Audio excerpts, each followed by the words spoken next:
Did you do it?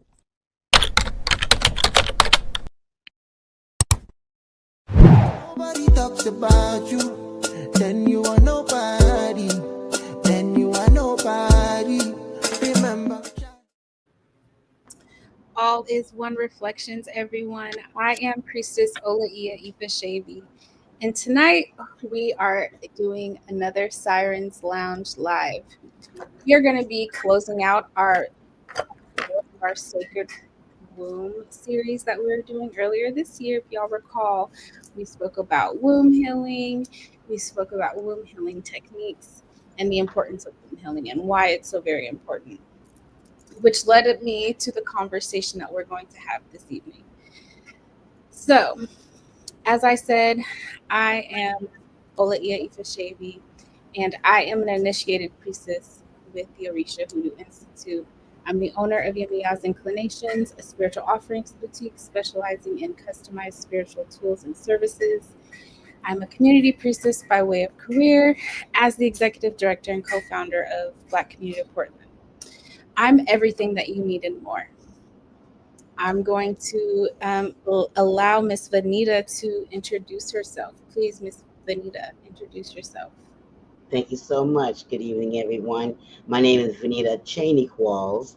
I'm a licensed mental health counselor, licensed drug and alcohol counselor. I've been doing that for over 10 years. I'm the owner of Soulful Essentials, which is my outpatient practice. And I run a program called The Power of Self, where I mentor women, that young ladies such as yourselves, I see on the Zoom right here on the net here, and I work with people that have domestic violence, a lot of trauma, and I work with them in healing that.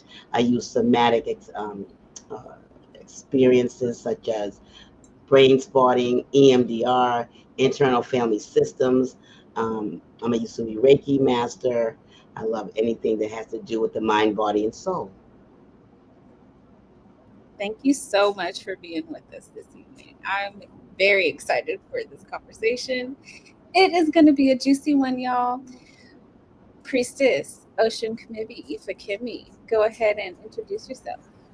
My name is Reverend Priestess Osun Kemibi Ifakemi.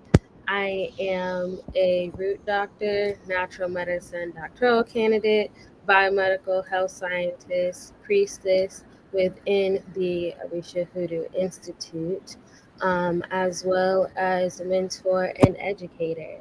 I literally am what you need to align, get right, mind, body, and soul, all that and more. And I am so honored to be here with family tonight, late night, this conversation. Yeah, baby, you know it. Thank y'all so very much for joining me. I know it is 11 p.m. on y'all side of the world. It is only 8 p.m. over here on the West Coast. So I am very grateful for y'all. Thank y'all for joining me in this late night conversation.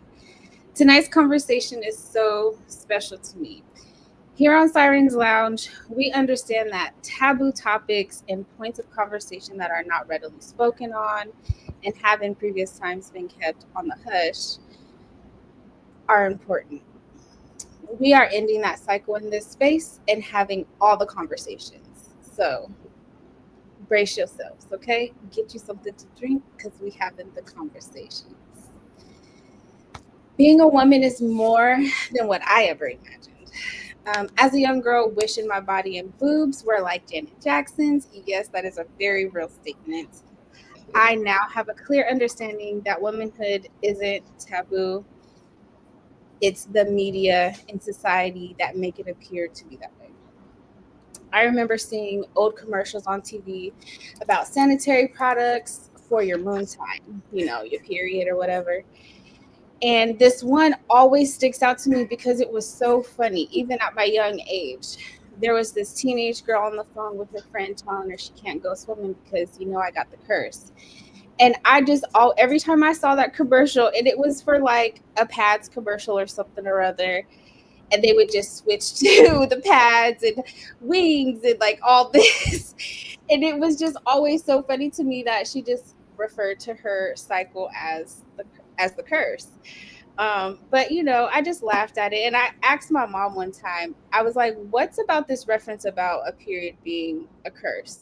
And of course, it was biblical. So, for the life of me, I couldn't understand why my womanhood started the way that it did.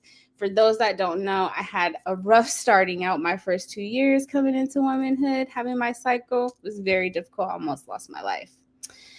So, with this, I come from a long line of strong, beautiful women. And one thing that I've noticed is that talking about what happens with our bodies wasn't something that occurred regularly. Like, of course, it occurred, but not on a regular basis, not on a basis to where I could have prevented almost losing my life. But maybe in some families, but not in all. So it was uncomfortable, or the way to share the information was unknown. It's probably a mixture of a lot more than just those two options, if I'm honest. But if you grew up in a single parent household, there probably just wasn't time. So this generational dialogue will be fun and it'll be juicy. It'll probably get a little bit deep. So make sure you listen when you're on the mat, because tonight we sitting at the feet of an elder, okay? We got some knowledge in this room with us. She is going to give it to us how we need it, which is raw and uncut, right? In her own way. So, you know, often we don't often get the opportunity to have these conversations and have them be intentional. So, of course, I'm going to start with you tonight, Miss Venita. When you think about the word womanhood, what does it mean to you from what you learned growing up to now?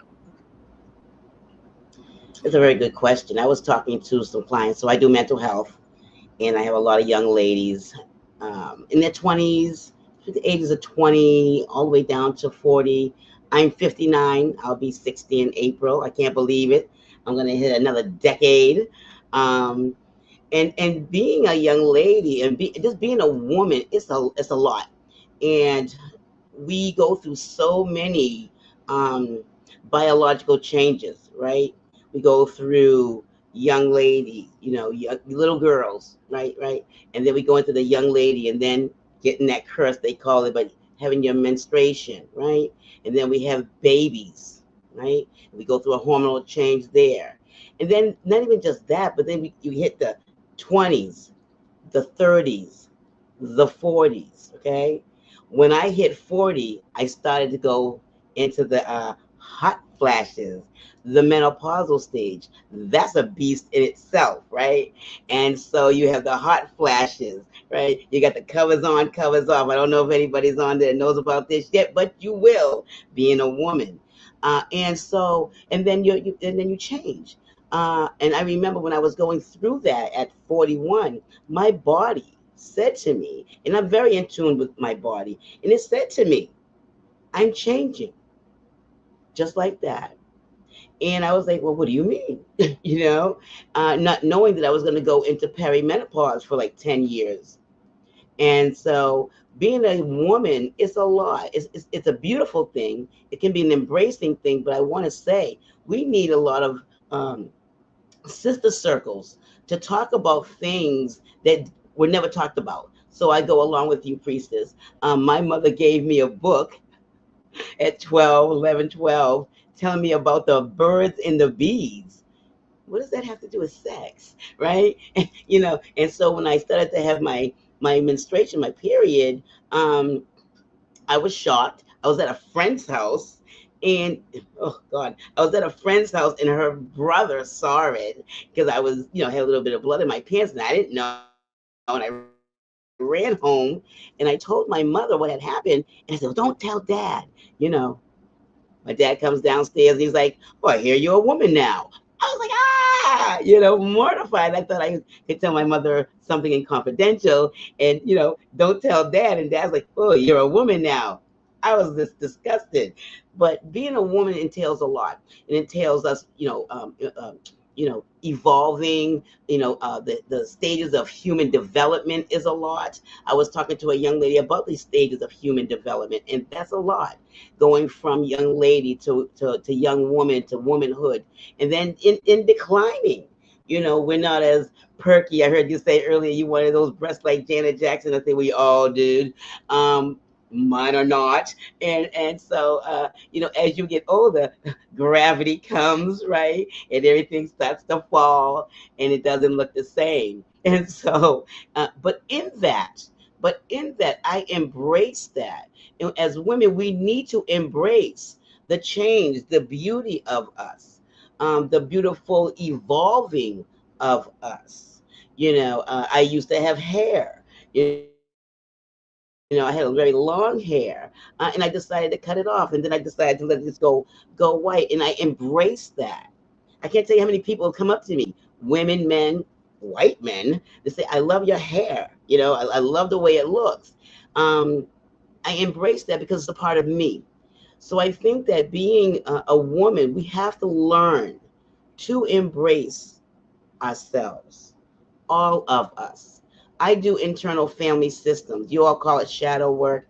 I was trained by Dick Schwartz, the creator of Internal Family Systems, IFS, and we do parts work. And I embrace all my parts, all the parts of me, even the ones I've been mad with over the years that has done some things that I'm not too proud of. But I embrace that because that helped me become me, the woman that I am today. All of my flaws, all of my rough decisions made me become me. And I think that as we get older, we want to embrace ourselves. But I'll say this about young ladies: you all have it rough today. You all have it rough because you all have the internet. You all have the World Wide Web. And you're comparing yourself to everybody in the world. And, people out here lying. They out here lying, and they out here fixing, and then gravity comes, and that titty might have looked good up there before, but now it's still gonna drop, and so now they gotta go get a surgery and pull it out, and all these other things that are happening out here.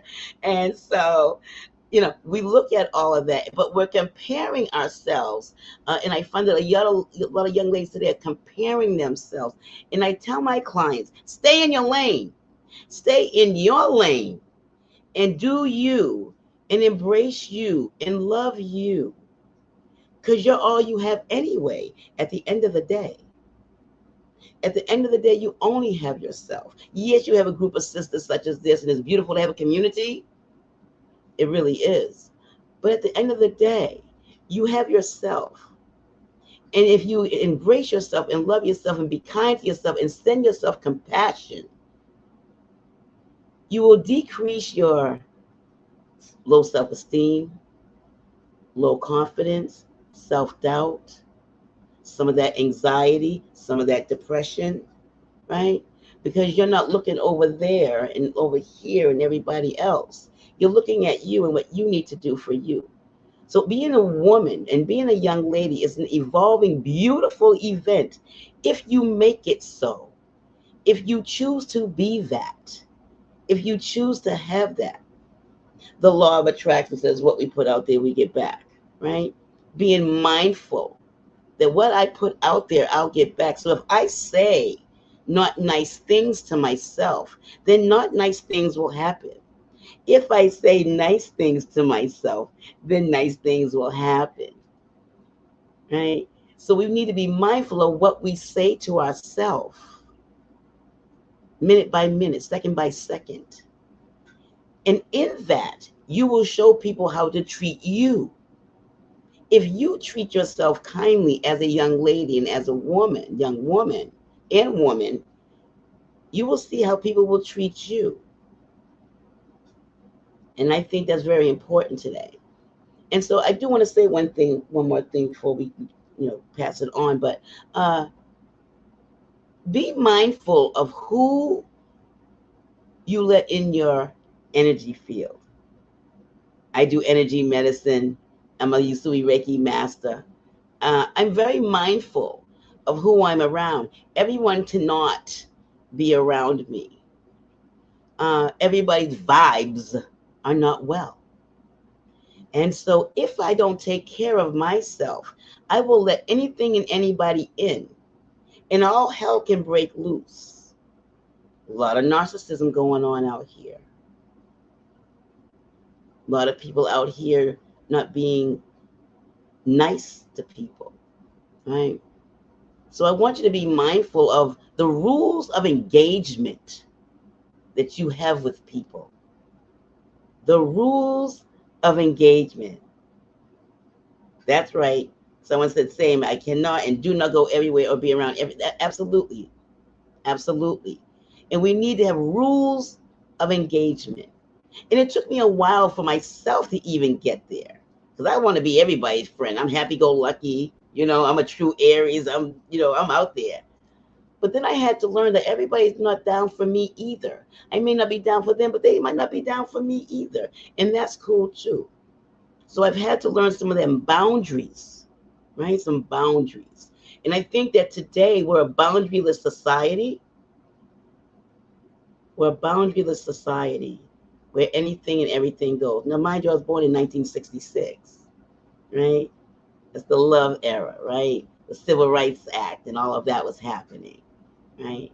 Women were coming out, right? That's right. That's right. The air, the fire sign. Thank you so much, right? And so everybody wanted to be so free. Well, free is good, but free also comes with a price. So we have to be mindful of that price. So being a woman, it is a beautiful thing, but we have to have rules in it. We have to have rules, values, morals, ethics as we deal with others, but also as we deal with ourselves. I want to say that boundaries is not about other people. Boundaries is about you and how you deal with you, right? I know if I eat a chocolate cake at 11 o'clock at night, my butt gonna get fat. If I do that a couple of days a week, it's gonna be a mess. I'll be at, Weight Watchers or something like that, right? So I have to set a boundary with myself and not allow myself to give into my wants, needs, and desires because I can get hurt. So as young ladies and as women, we need to really look at the rules of engagement, the boundaries we set for ourselves, because if we set boundaries with ourselves, then we'll see other people setting the boundaries that we have with them too. And then you come into self-love, self-compassion, courage, confidence, creativity, some calmness in the central nervous system, and some connectedness. So I'm going to leave it like that. I'm going to leave it right there.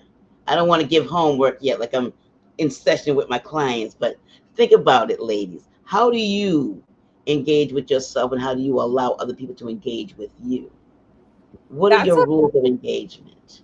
that's a very valid point, and that's definitely something that I touch on with my clients as well, because anytime my clients are coming to me asking me about like love things, I'm like, well, what are your boundaries? What are your boundaries? And most times they can either tell me one or two boundaries that have already been broken, or they have no boundaries at all, or they're unsure. They like have these unspoken boundaries. And I learned a long time ago, you have to speak those things out loud. You cannot just expect someone to know what your boundaries are, because everyone's boundaries are not the same. What is good for one is not good for the other. That is something I learned at a very young age. And I am so grateful that I learned that. Osun Kemibi, when you think about the word womanhood, what does it mean to you?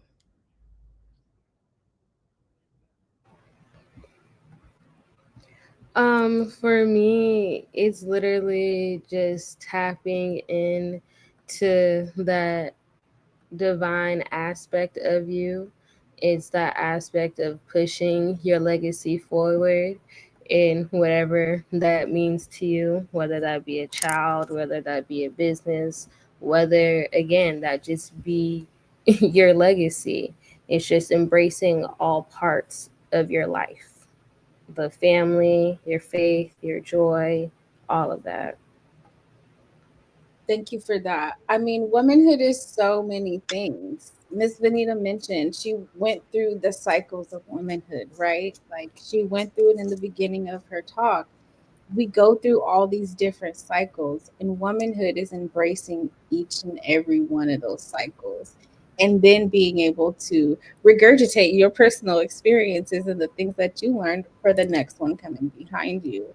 Womanhood to me is something that you embrace wholeheartedly. And no matter what that means for you, right? Because there's so many ideals on what womanhood actually is. As long as you're honest and authentic to yourself, womanhood is what you make it, is what I found. Because womanhood is not the same for everyone. Everyone does not choose to be a mom. Some people want to be moms and are unable to be moms. Some people are moms and don't want to be moms. And some people don't want to be moms and continue to birth babies.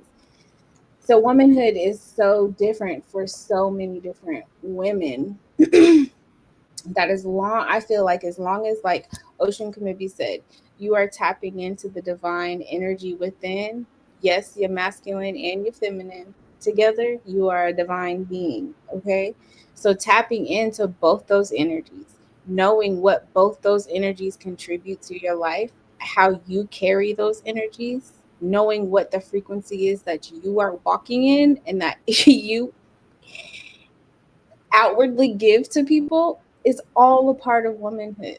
Being honest and forthcoming, right? And choosing how you're going to live your life, I feel like, is a big part of womanhood. And definitely to that, where you're talking about the different dynamics of what it means to be a woman. My I experienced that firsthand with how my mom raised me and how my biological godmother raised me growing up, because my mom, she was so focused on school. She was a teacher. I come from educators. I'm a fortune preacher because on both sides of my family. And education is so strong in my family. If you're not in the church, you in somebody's school, more than likely you're doing both more often than not, being educator of the year of the district, that type shit, right? So very nurturing. And she was very deliberate about where she would teach and who she would teach. She would literally take time out of her personal time to like go out and make sure kids were good, whether it was tutoring or whatever was needed. You know what I mean? And then in the church was the same thing, where it was just so worked focused, making sure that all aspects of the church was taken care of. But my godmother, hers, definitely similar background. She's preacher's kid as well. Hers is more just focused on living your best life. Yeah, we're gonna go to church, but we're also gonna go to this concert. Yeah, we're gonna go to Bible study, but let's go to the mall real quick to make sure you have something nice to wear. Let's go get your hair done at the natural hair salon so you can feel good. And growing up, I would always say like I never really learned how to be a girl because my mom was just always so functioning and always on go. You know what I mean? Like, what do you mean? Because you just need to focus on being a wife, like how home cook, that type things, right? But it's missing the essence of really what does it mean to be me outside of a child, outside of a spouse, outside of a career. Mhm. And I feel like for me, what I am learning right now is definitely the balance of both, because I appreciate both because they both are polar opposites in the way that they manage it. So I am definitely having the balance, especially because, my mom now, my current godmom, you see how she lives her life, right? Her very best life, right? Listen, and she is not playing at all. She gets what she wants, and I love her so much. Literally, our first conversation, she told me that she was gonna raise me to be unfuckwittable, and I had no idea what that meant. I just told her that I wanted to pop my shit, and that was her response to me. And so, like, now coming into motherhood in my own way, I'm noticing the things that she was teaching me, the things that she was deliberate on making sure that I understood. And I am appreciative to all the women in my life that were able to really just showcase what it means to be a boss in their own right. Thank you for sharing that. That's important. I have a client that I see. Her mother passed away when she was a young lady, um, 12, 13. Her mother died of cancer. And she had a stepmother, but the stepmother, how stepmothers can be not so nice. Not all, but some. And and she said to me today, she said, I'm trying to figure this out. She said, I didn't have a mother for such a long time, and now here I am a mother. And she said, I'm trying to do my best with my son. She's a smart young lady. She's grinding. She's grinding. And I said to her, I said, you're doing well. But I understand what she means, that not to have that female, that femininity, that woman that can help you when your menstruation is coming, or when you have that first boyfriend there, and or you have this crush, and no one, and her mother is not there, and so she has this stepmother that has boys, and so she's not into this young lady, and she felt alone, and so it's a pleasure to be um, serving her as I have. I've come across wonderful, wonderful clients. I love all my clients. I love them all. Even the ones that get on my nerves, I still love them. Because the goal is to help people help themselves, so they can get into their soul and see the best of them in adverse times. So I definitely hear what you're saying. I was also adopted. My biological mother had me at 16. My dad was 18. Um, the family dynamics, and I ended up in foster care. And my parents that adopted me were older. They were older generation, and so I was raised by a different generation. So I saw things differently. Um, and I learned a lot from my mother because she was born. The mother that adopted was born in 1915, and my dad was born in 1910, and I said I was born in 1966. And so they got me very young, but they had already lived their life. And I saw this woman who was refined, and I saw this man take care of this woman, things that we don't see that much anymore. And so I was able to look at that. And so I think about nature versus nurture, that we may be born to these people, but then the nurturing comes in where we change, we can evolve, we take on certain traits, right, from our environment, right, and that adds into our personality and the things that we uh, use to become the woman that we are. And it's hard out here, again, because everybody's comparing themselves to everyone else, that it's hard to be you. And it's hard because women are out here raising children by themselves, that you are the man and the woman. And so the femininity, that's another whole conversation. Maybe that's a part 5, priestess. Let me get to preaching. We out here doing the man's job too, that you can't even be feminine like you want to.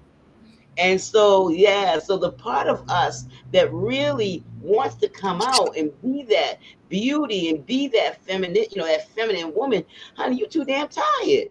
By the time you go to school, by the time you go on and take care of these kids and get them off to the school, by the time you do your job, by the time you get home and cook the food, what? So the femininity of a woman is a gold mine when you can get to her and reach her and allow her to shine and be.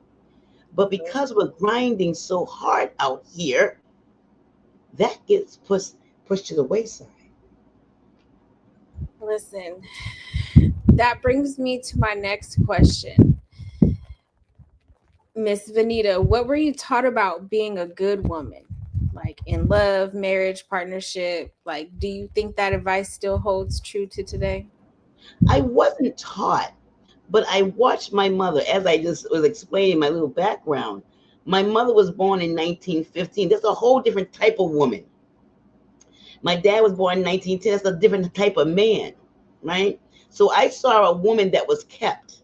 My dad worked. My dad was a Boston firefighter. I'm from Massachusetts. My dad was a Boston firefighter. He grinded. My mother stayed home and took care of me, and then she adopted two other children from other people. And I got some sisters and a sister and a brother. And she was a homemaker.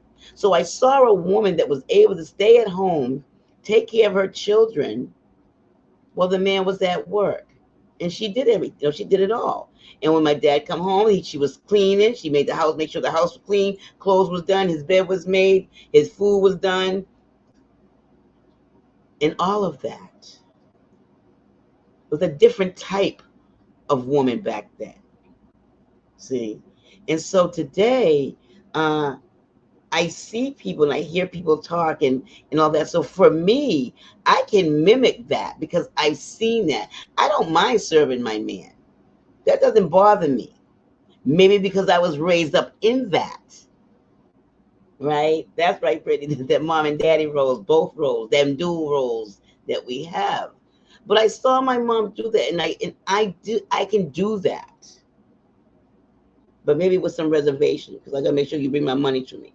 But I saw that, and so I saw a woman that did that. But I also saw a woman that didn't go to work for a while, that wasn't educated, okay, and not that that's a bad thing. But again, the sign of the times. I'm an educated woman. I hold two masters. I'm in a PhD program. I hold multiple licenses. I'm a nerd, right?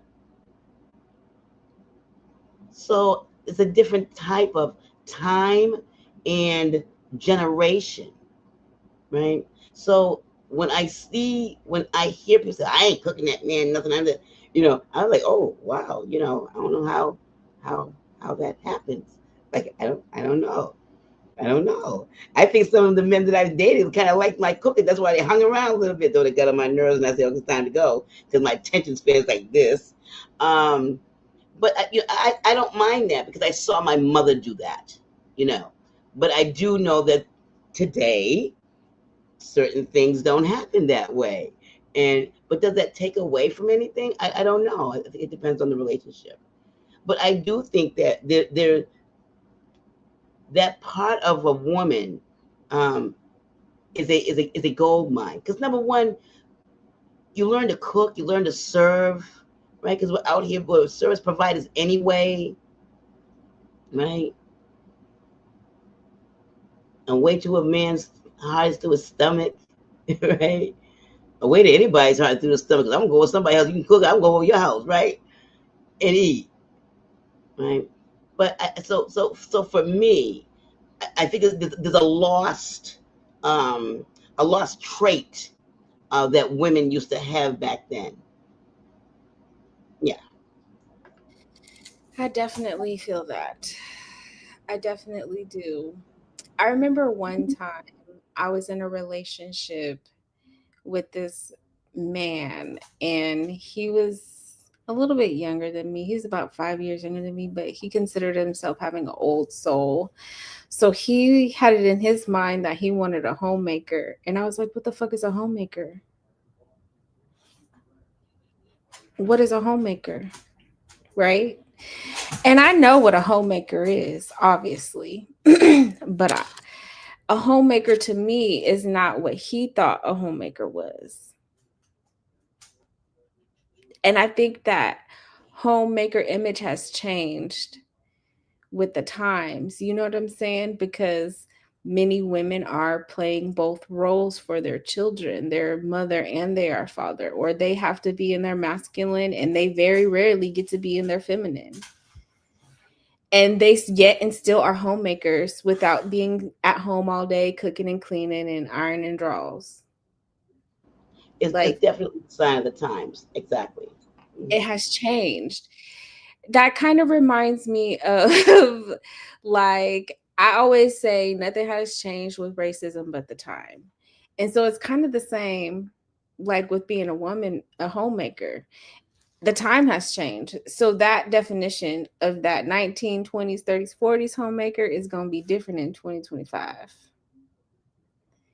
Definitely different. But I don't feel like most women nowadays see themselves as homemakers because they are grinding. They got 2 and 3, 4, 5 jobs with 3 kids and a man on the side. Like, like I've been that woman before where I've had at most times 3 jobs and a contract on the side with no kids, with a home to go home to. So I feel like that homemaker role has definitely changed with the times. And unfortunately, like Priestess Ifakemi said, they don't make people like that anymore. They just don't. It's like when I think about womanhood, I also think about our loyalty. Our level of loyalty has also changed, not just for other people, but our loyalty to ourselves and our children and our families, right? That has ultimately changed over time from what I've seen from older generations to now. There's like no loyalty. What is loyalty in 2025? So I can definitely see that what we're taught a good woman is isn't exactly what a good woman is in 2025, right? No matter where you're talking about it, whether it be in love, marriage, partnership, career. Let me go on to this next question because we're gonna be on here all night if I don't. I want to respond to that right quick. That loyalty, if you don't mind. Yeah, go ahead. I'm raising a grandson. I have 2 daughters. I have 5 grandchildren and 1 great granddaughter. I'm raising a grandson right now. He's in that room, that door right there. And he, at times, he's a good kid. He's 14 years old. He's a good kid. I've had him for a minute. But at times I say, I want to be free. How did I get to be raising some more children in my prime? I'm in my prime. I was traveling, I was doing my thing, right? Now I'm here, grandmother, but playing the mother role, right? The womanhood that I was growing into now has stopped, right? Some of that freedom that we want when we're raising kids, you get out there, you get free, you get start doing your thing, has now been, you know, reeled back in because I'm raising the grandson. That's loyalty. Because I used to say to people, when I hear people say, "Oh, well, so and so's, uh, let their grandchild go into foster care," and then, oh, I said, "What type of person is that?" But I get it now, because when you have to stop your life to raise someone else, it's a lot. That's loyalty. When you put what you want aside, again, put what you want aside to do for somebody else. That's loyalty. Because I've seen, you know, children go into foster care. I mean, I just said I was in foster care, right? So I already know what that looks like. So I'm going to break generational curses because I'm not going to allow mine to go there. But the womanhood, that woman that I was evolving to do and become, has now had to come back in a little bit because I'm doing something that is out of the my goal. So loyalty is big, and it has to be big if you want a healthy lineage. I'm gonna leave that right there. Thank you. That is very real. I definitely know and have seen the loyalty diminish, not just in women, but also in men, right? And that diminished loyalty for men, it's like a domino effect. It tags us next, and then we're like, well, y'all not loyal, we not loyal either. And it's very rare that you find someone who is willing to uproot their life for someone else in their family, period. It doesn't, blood or not, through marriage or not, like it's very rare in these current times that you will find someone who will uproot their life for the betterment of someone, and not just anybody, somebody's baby. That is very deep, but I feel like it's I also don't feel like our womanhood should be based on our level of loyalty to other people, because as Black women and as women, as breadwinners and the homemakers, right? We already are taking care of other people. So, in some sense, it's like a double edged sword. On one end, you're going to get nicked, on the other end, it's going to be kind of deep. Like, our womanhood status should not be dependent on whether we are loyal to someone else's life or not, unless I feel like it comes to the life of a child, because they're out of control. They can't control what they have going on. But I definitely have seen that diminished loyalty factor in a lot of different ways. So, how has financial independence or career shaped your idea of womanhood? Because I know, like, back in the day, careers for women were like a no.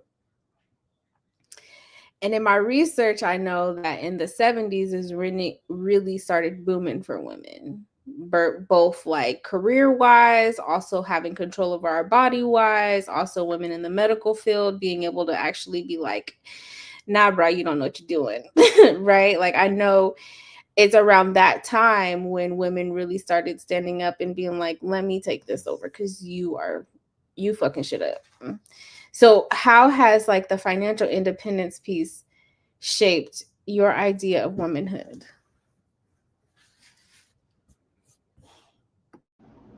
Is that is that for me? Is that for Priestess? Yes, for you, it's for both of y'all. Miss Venita, you can answer first. Well, as I said, my mother, who was born in 1915, women were not in college. They wasn't going to school. There was no. They were going to secretarial school, right? And so my mother was not educated because of the sign of the times. And so, but she always wanted that for me. She always said, I want you to go to school. A smart young lady, you know. I played out there in the streets. I did too much out there for too long for a while. And then when I decided to reel myself in, I said, okay, I need to get myself together. Um, when my mother passed in 2013, July of 2013, I was finishing this master's, the second master's, a master of education, concentration in mental health and addiction. And she says, wow, she said it was hard getting you to go to school. Now you won't stop, right? And I think that, again, the sign of the times is women. We need to be educated. Well, number one, the Black woman is the most educated out here anyway. We out here doing it, and I think it's important because we see, as you said earlier, there's always some type of we're out here by ourselves. I don't want to say nothing negative about the Black man and all that stuff. That's not what this is all about. But we're out here taking care of these children by ourselves, and so we need to be able to fund ourselves as we take care of these children. And with that comes higher education. And so, as I worked in different fields and different jobs and decided to get this Master of Education in mental health and addiction, and that's another whole story. That's pain to purpose. Um, it's important that we have it. And then starting our own businesses and starting our own careers and creating our own funnels, and we have it in us. I think that we've been stagnated and looped into this colonization of what it looks like to be. And I'm so glad to be at Orisha Hoodoo Institute. I ain't lying. To be around young women and women that know that the diaspora that we have been ripped from, and getting back to our history and knowing the importance of community and education. And education doesn't always mean, these degrees that we have, because this is this stuff here. Like, there's some people that can't even boil an egg.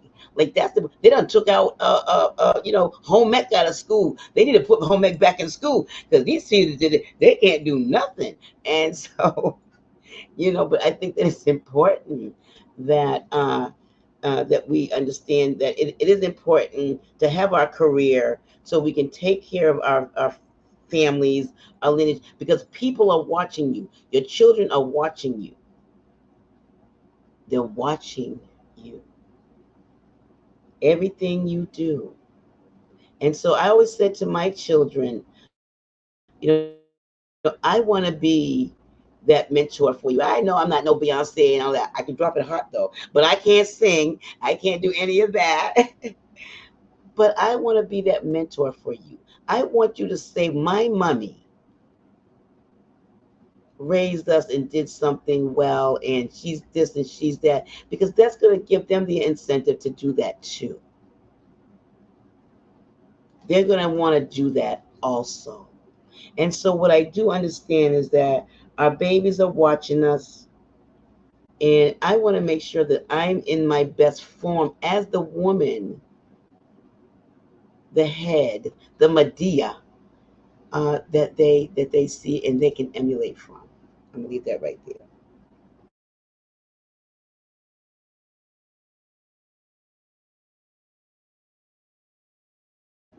Unmute. Thank you. There's a lot of conversations that happen around women being breadwinners in the relationship. And, it's one of those things where I feel like if you are empowered to start a business or what have you, right? Whatever the situation is, and you're empowered to do that, I'm going to encourage you to do that thing, because we have to have plan A, B, and C through E. Like, there's no just having one plan for our life, because things change rapidly. And I know there's been in Portland, there's a lot of controversial conversations about like relationships and things of that nature. But one conversation that is had is that women, when women are breadwinners, they're in their masculine. And so they are not as desirable as someone who is not, someone who is ready to be a kept woman. And I beg to differ. I beg to differ, because the women who are breadwinners are tired, and they are tired of being the breadwinner, and they want someone to take care of them. But they want someone to take care of them the right way, not the way that they can take care of them. And if you cannot step up to the plate, then sit your ass on the bench. But that's just me. Yeah, but that's true. That's true, because if the other counterpart was doing what they were supposed to do, we wouldn't have to work so hard. The feminine light would show and shine. Mm-hmm. I always say to when I work with some of these clients, I always say, how much of me do I have to give up for you to love me, for you to understand me, for you to respect me? How much of me do I have to give up? Well, at the tender age of 40, I ain't giving up a damn thing. I ain't giving up nothing. Take it or leave it, boo boo. Take it or leave it. Take it or leave it. And that's all me. For real. And this is debatable, right? And in some situations, a woman being the breadwinner doesn't mean nothing to the man. he's still coming with his half. He's still coming correct. Like there are those literal relationships where the woman being the breadwinner is not a deterrent for the man. There are those good men out there still. There are. There are still some out there. Where they at, where they hiding, I don't know. I can't tell y'all. I'm sorry about that. But that's ego. When a man cannot embrace that what his woman has to bring to the table, that's ego. And if you and that's the issue in our communities, that the man is allowing that ego to get in the way of a really good thing and a good relationship. But how Yeah. about this? If they step up to the plate and go grind like we do, and go to school and go get a trade, Instead of open up a taking, business, yeah, they can be okay too, right? yeah. So And I we have mean, different priorities. That's we all. definitely have different priorities and ways of achieving our goals. That is for sure. And I'm not a black man basher by any means. I uplift every black man that I come in contact with. And if he's not respectful, then I put him in his place politely and walk away. But um this is a conversation. It for sure is a conversation. We're gonna have to revisit this one. We definitely gonna have to revisit this conversation. But let's move forward because this conversation is deep and we ain't even halfway through the questions. So I feel like personally, it is up to my current generation to get it right for those coming behind us. Body positivity, pro choice lifestyles, and my body, my way are all steps and strides taken. And if we work to expand these strides we have already made, then we can prevent catastrophe in a major way. Like, I really literally believe that. So we're going to move on to something a little bit different. Let's talk about some taboo conversations. Taboo is the thing or the topic that is kept on the hush, that is talked about in silence, or not talked about at all. It is something that you do not speak of. You get the side eye if you mention something or ask a question. Okay. So, personally, right, women's pleasure and how she gets there is a topic that is starting to open up a little bit more. And I see things, and maybe it's just because of my personal algorithm, right? But our bodies are our temples, and we have heard this throughout history. But I feel if we do not do more to have complete control over our vessels, our voices, and our rights, that the Handmaid's Tale could, in fact, become a reality. And I know y'all are thinking that's just a fucking show, but if you pay attention to the current times and you pay attention to current events, it's not that far off. It really ain't. So, as cruel as that may sound, it is not a desirable by any means, but real is real, as my mother always says. Real is real and wrong is wrong. So, Miss Venita, what were the top taboo topics when you were growing up? Like, what topics still feel taboo to today, if any at all? Yeah, I don't know. I think back in the day, homosexuality was a big thing. There's been women with women forever, right? Uh, but nobody wanted to talk about it. Well, that's her friend. Well, what type of friend? You know. So, but back then it was the homosexuality, the gay community.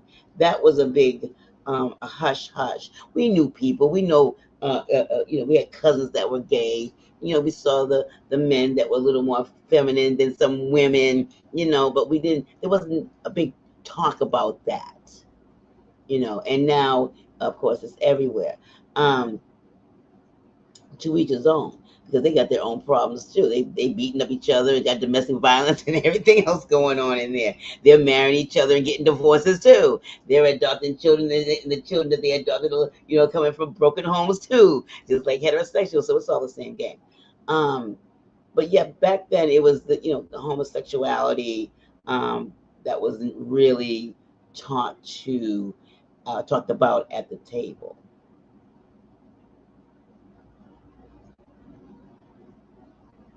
I honestly feel like that is still, it's not really taboo, but with what our country is currently going through, it is becoming more and more taboo.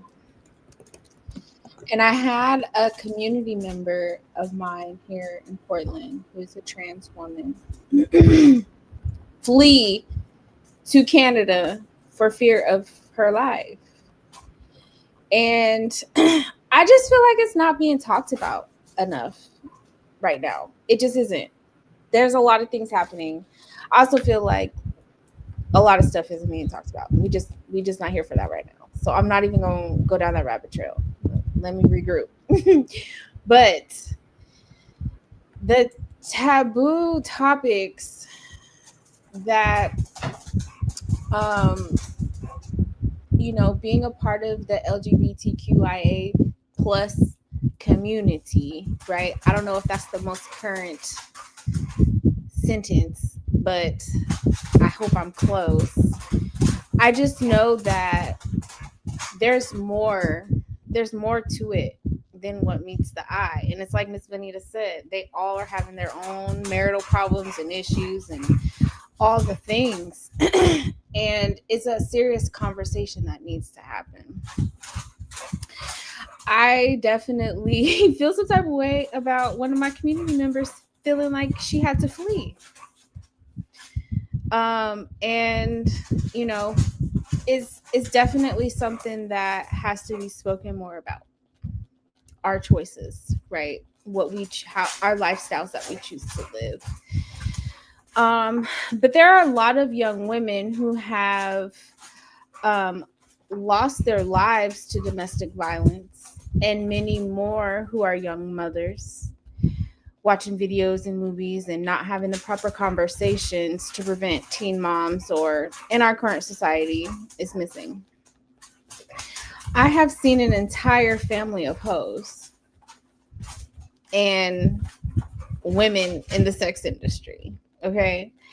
The girls grow up to be sex workers of some sort. And in any case, if you're in the community, then you know the divination of the year. If you're in the OHI community, then you know what the divination of the year is, and that should not be happening, right?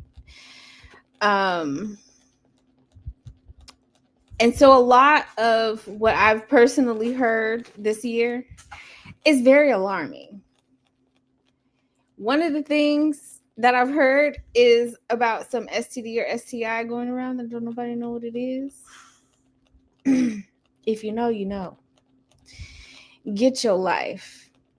So one thing that I feel like is not spoken about enough anymore in these current times is how to choose who to engage with in intimacy, and when or why, right? I feel like there are pertinent conversations that are being missed, and it has the potential to cause some real life catastrophe in our lives if we don't have these conversations. What advice do you have to a mother who needs to have these conversations with her child or her children about being intimate with people and being safe, or how to choose a partner, or how you actually know when you're ready to take that next step?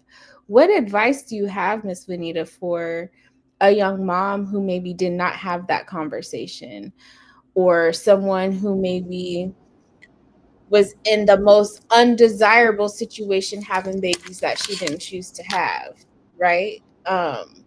What type of advice do you have for a woman who's raising young girls and young boys for that matter, right?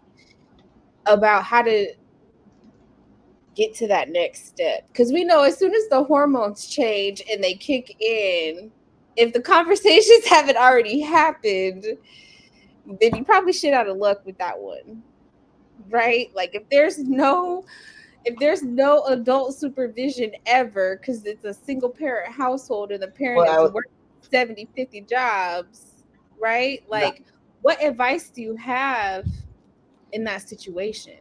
yeah, I was gonna say that too because we have to be mindful, even of ourselves of what we're doing. I just told you earlier that children are watching. What are they seeing you do? Right?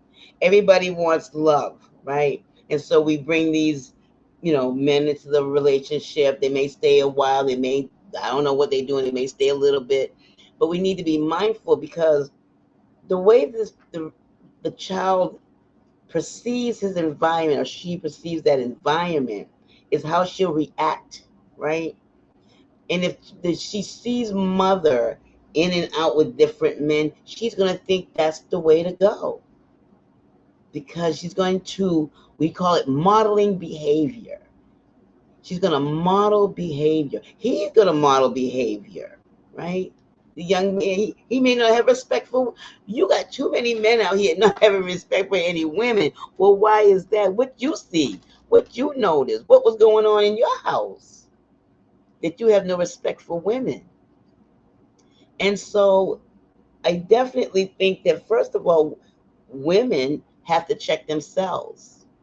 Everybody wants, I had someone say to me, I met this guy online and I told him he could come to my house, and I knew he shouldn't have come to my house, and I let him come to my house, and I got my daughter there, and then it didn't work out, and I said he had to leave, and dude act like he didn't want to leave. You just put yourself and your child at risk. You don't know what you done brought up in there because of loneliness, looking for love in all the wrong places, right? So we want to be, again, the person that your child can go to, right? And have these conversations, but how you living? What you doing? Who are you with this month, this week, Ooh, the days, weak. What? right? Miss Venita. I want to go back to what you said about that domestic violence. I do run a program at a shelter, and I've had clients tell me my mother, pimped me out, at 12 and 13. And so, when you have that type of um, family dynamic, you're going to get um, people looking for love, and they're going to get the wrong person, and they stay in these relationships thinking that they have to because they know no better. They don't have anywhere else to go. That's why Massachusetts is known for, we have a lot of shelters, family shelters, domestic violence shelters. We take care of our people here, right? Because we know it's rough for women. So, to go back to the question is that we really have to look at what are we doing as women? What are we showing our children, the young ladies? What are they learning from us? And thus they go out there and do the same. We don't know what children do when they leave this house. What they do in the house is not the same when they go out there in them streets. I know I'll speak for me. When I left that house, I was out there in them streets. My mama didn't know what was going on. Thank God. Oh, I was an honest child. I was very honest. Well, I was the opposite. So, I was very honest. but no fault of mother. No fault of mother. Mother was a great mother. But we have our own perceptions and our own, again, needs and desires. So, you can talk to a child till they're blue in the face, but we also have to be mindful of what is that child seeing in the home. I used to do in-home therapy before I had my own private practice, and I would go into these houses and I would listen to the parents talk. I'm going in there for the child, but once you start seeing the way the parents like, damn, no wonder the child acting up. Look at your tail acting up, So the child's going to act up and act out based on sometimes how the parent is, and then we wonder why. I'll leave that there. Priestess Kemibi, I'm waiting for you. You know what? I just love this conversation. And I just have to take a moment to encourage mothers and mother figures to have these conversations with your daughters and your sons for that matter. It is time that our men truly understand what is real about women and what is not. And it's up to us to really educate them. Miss Venita said they took home ec out of schools. I think when I was in middle school, I did some race car class where I built a race car or some stupid shit. They didn't have no home ec. And when I got to high school, it wasn't no home ec. But what they did have was the baby program because teenage mom. And I wasn't about to be nobody's teenage mom. I want to go to there. I want to go there right quick. So as you say that about teenage moms. So my grandmother my grandmother, my dad's mother, had 9 children, and he was the oldest. My dad passed away. He's been passed now. Next month will be 3 years. He's the oldest child of 9. I'm the oldest grandchild of 51st cousins. Um, but my grandmother had my dad at 15. My mother had me at 16. Dad was 18. My daughter, I had my daughters at 19 and 20. My daughters had their children at 15 and 16. And they're going to be 39. Just going to be 39 on Monday, and Jasmine turns 40 on the 25th. And when we look at these, and then my sister had her son, God rest his soul. He's passed away at 13. So we look at this lineage, these young people, this young family, and we wonder why. Why did this happen? Why did we do this? Is this predestination? Is this just the way this lineage is? Again, is this the sign of the times? Because you said something about a certain age, at that age, at that time. And so, I mean, for my grandmother, I mean, she's down in the country of Georgia, they have kids at 15, 16, again, the sign of the times. And so we think about that. And so as we think about that, how do we even stop, as women, stop that continuous behavior of having children young when you're haven't even done you yet? I'll leave that there. I mean, it goes back to what we agreed on. The times have changed, right? Like having a baby at 15 is ill-advised now because back then when your parents was 15, 16 having children, they weren't in school. Now you 15, 16 in school is ill-advised because of the times. I have all my friends, I might be the only friend out of my day one squad who does not have a child. The only one. And 2 were teenage moms. And I can think back to being like 15, 16, and my mom she loves all my friends, right? My mom was everybody's mom, everybody's Auntie Julie, right? And I remember this one time, my best friend, still to this day, was pregnant with my nephew. And my mom was like, since so-and-so wants to get pregnant, y'all all get to learn how to put a condom on. It was literally a thing. And I was so embarrassed. Like, Mom, what are you doing? Did you talk to everybody's parents? Like, what is like, what is happening? But she's like, nah, fuck that. Mm-hmm. Little Miss Fast Ass over here is pregnant. So all y'all get to learn how to put on a condom. She wasn't playing though. Mm-hmm. Like it was her way of having that conversation with me and all my homegirls who wasn't pregnant. But my best friend, my sister who was, at the time pregnant, and it's a memory that I hold near and dear to my heart, because it is the one experience that I have where it didn't matter. She wanted everyone to know. Being a teenage mom was being ill advised to my best friend at that time.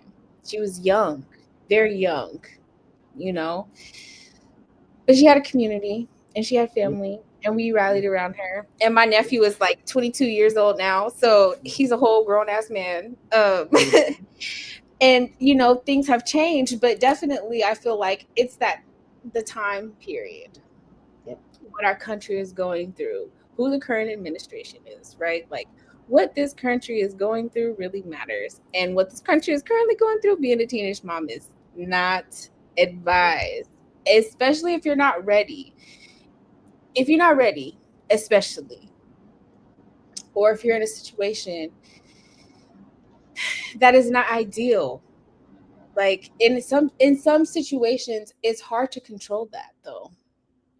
Everybody's household is not the Brady Bunch, right? And so there is grace given from me, literally. I've seen the gamut of the things. I want to go a little bit deeper in this conversation. And either one, Osun, Kemibi, let's hear from you. Do you feel like womanhood is tied to being a mother?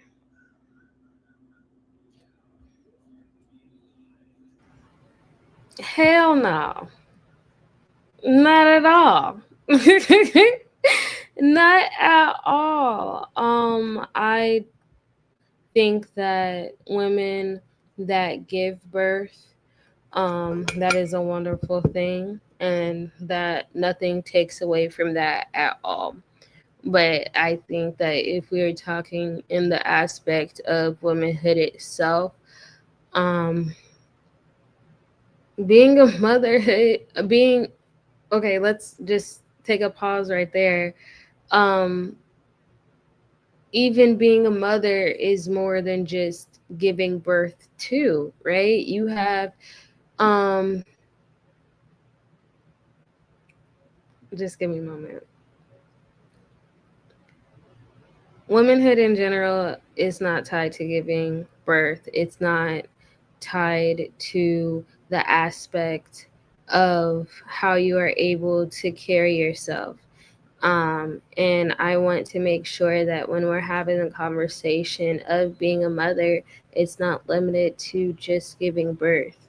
Um, does that make you a mother?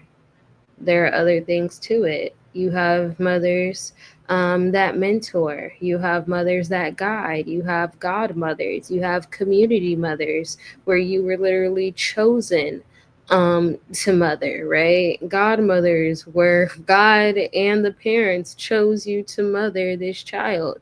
I think that my generation has options that our mothers didn't. Um, when it comes to the conversation of having children, definitely more resources, definitely more visibility of different life paths. Um, some women are choosing to have children, but within my generation, you're seeing a large decline of that incidence. Um, some choose careers, some choose both, some choose neither. Um, any choice doesn't make you less than a woman, though. I feel like all of it should be celebrated. If anything, the most simplest way I can describe it is, Barbie, how, when you go through the Barbie aisle, you can, literally do whatever, run an airport, be a teacher, be a vet, it's whatever you want to fucking be who you want to be. It's like that, and every aspect of Barbie is celebrated. I feel like that needs to be celebrated, just being who you are.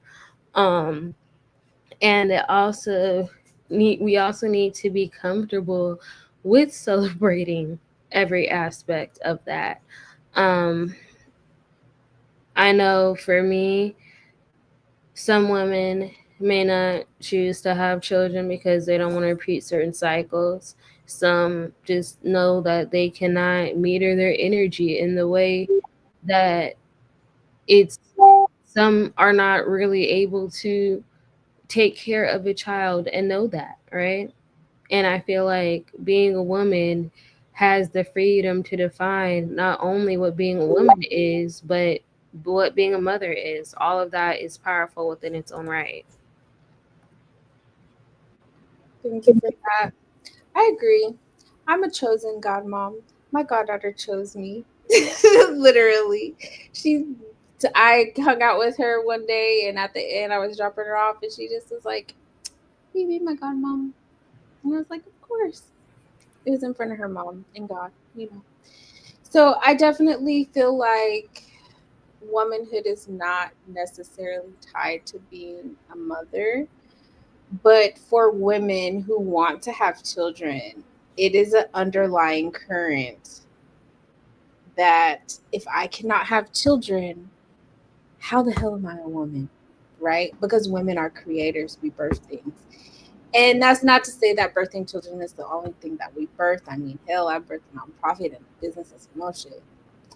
But I feel like part of this conversation is just confirming that you do not have to be a mother to be a woman or be in womanhood. And that role of mother is going to look different for everyone. As Oshun, Priestess Oshun Kemibi Ifakemi stated. Miss Venita, how do you feel? Yeah, I want to say something about that because I have this conversation. I run a group on Mondays called The Power of Self. And I talk about that, that having, when you say having kids, I just say having another human being because babies don't stay babies long. So, to have another human being, to have another being and bring another being here, it's a lot, right? Because you're going through the stages of human development.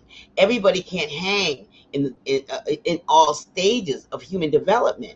Some people like the babies. Some people like the toddlers. Some people like the 6-year-olds. Some people like the 9-year-olds. Some people like the 12-year-olds. Some people like the teens. Some people can't go through the whole human development um, happily, um, positively, without some drama or trauma, right?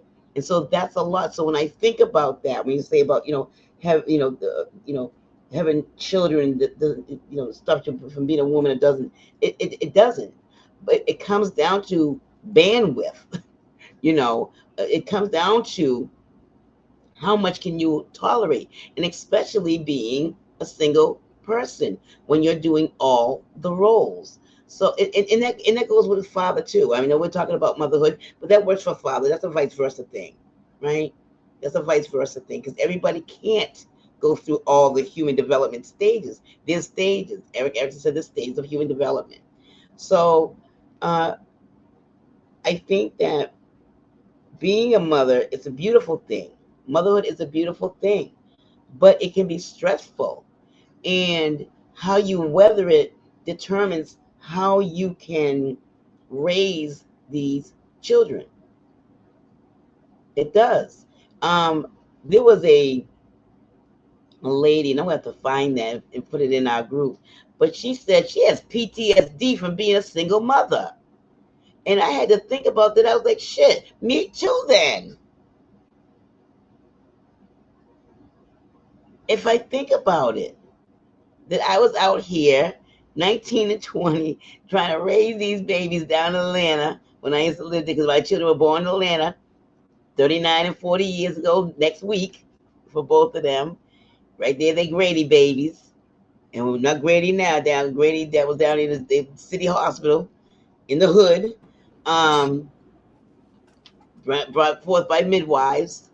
But that was a lot.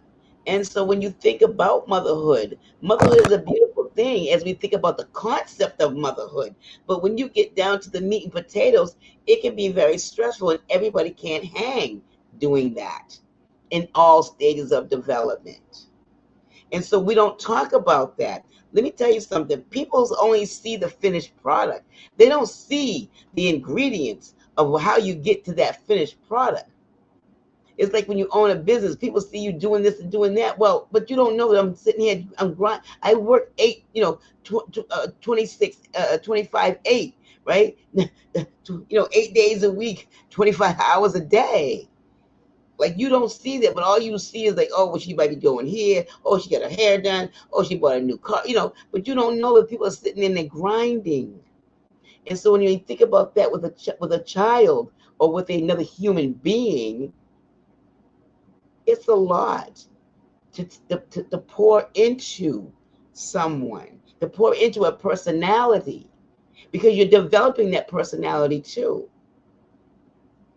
And if the child has these unmet needs, then we see the adult. I always use Michael Jackson. That's my boo. That's my era. And I knew what he went through, the trauma. We saw that in Michael Jackson. His mother sat back, but his father reared up the Jackson 5, but he beat him into stardom. And all we saw was this traumatic, gifted genius. But he was abused for stardom, right? So we have to be mindful as mothers, that what we and how we raise these children, what we say, what we do, what we give them, feed them, say to them, right? Because we're developing their mind, body, and soul. I'll leave that there. For when I was a teenager, me and my girlfriends, we used to have these very pointed conversations. And I remember one conversation, I was like, oh, I'm not about to be anybody's single mom. And in my 30s, I started feeling like, dang, I shouldn't have said none of that.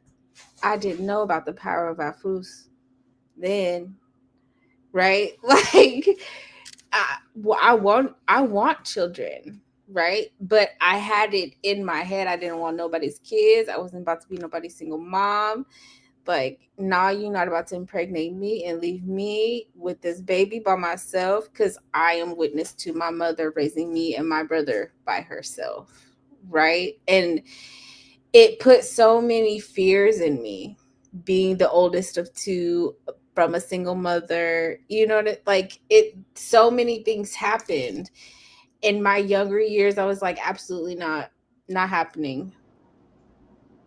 Absolutely not. And I feel like that's a lot of women in my little age range, like 35 to 44. There's a lot of women that are like, absolutely not, I'm not having no kids. Yeah, I wanted to go back because Jordan put that in there. She said that her era right now, that her generation right now is not thinking about having these kids. I do have clients that tell me I'm not having any kids. Like I had a lady, a young white lady, and her husband. They were married 10 years, and she was a teacher. And I said, well, you don't want to be a parent because you're a teacher. She said, no. She said, I don't want that responsibility. And she said, and I've been told I'm selfish. I said, why would you be selfish? You don't want to have any children. That's your number one. That's your right. And why would you want to have a child if you don't want to be bothered with children? And you're not going to put in the investment to raise and rear and provide, emotional intelligence and different things like that. No, don't do that, because that's why we got a whole bunch of people with drama and trauma and narcissistic traits. Yeah, I feel like some women have kids just to have them. Some women have kids because they want to raise good humans. And then other women don't have choices in the matter. There are, I feel like, some women going through womanhood who have zero choices because of how they were raised, what their religion is, and all these other factors that go into their choices. And I am blessed, to say the least, that I have the autonomy over my life that I have as a single Black, well, I'm not even a single Black woman, but as a Black woman with no children, I'm blessed to have the autonomy over my life that I have. And that's legit. And I will not ever diminish any woman being a single mom, whether she's young or not, a teenage mom or not, because it is a hard role. It is a hard full time 24/7, 365, 366 on a leap year role and job that you have when you become somebody's mom.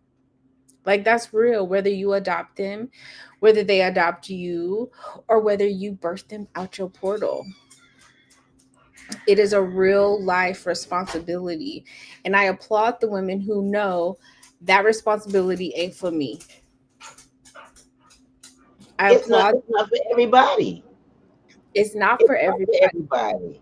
I mean, it took me being almost damn near 30 before I could really admit to myself that I actually did want children. So for the past 10 years, I've been reversing all these times that I said I never wanted children, for wanting to have that experience. Not that it's going to make me a better woman, but that because I want to raise a good human. I want to bring somebody good in this world who's going to make a change and do something, that I can be proud of, that they can be proud of. I want to help somebody else get to their greatest, highest destiny. That is my purpose for wanting to be a mother. But I know, being a community priestess, I have several young people who watch me, who follow me on social media accounts. And I am always very 100 and forthcoming with their parents, because if your daughter is watching me, I want you to know what I'm about, and I want you to okay it, because I'm not going to sugarcoat with them, because I don't feel like sugarcoating helps breed good women. If you sugarcoat the truth, you are ultimately denying that person the opportunity to have autonomy over their life. So I choose not to sugarcoat the truth. I choose to give hardcore facts, real life examples, and experiences to help them make the best choices for their lives. And I'm very forthcoming with that. And I feel like that is why these mothers of these young girls are okay with me being around their daughter, because they know I'm not going to tell them nothing wrong, People and are I'm not afraid. going to scare them. Yeah, go ahead. Some people may not know how to have the conversation because their parents didn't have the conversation. There's a lot of shame and guilt out here. People are afraid. Some people are afraid to share their story, right?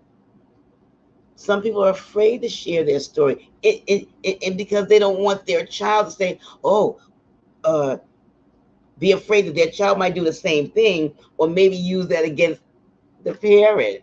Well, you did that, so I can do that. Yeah.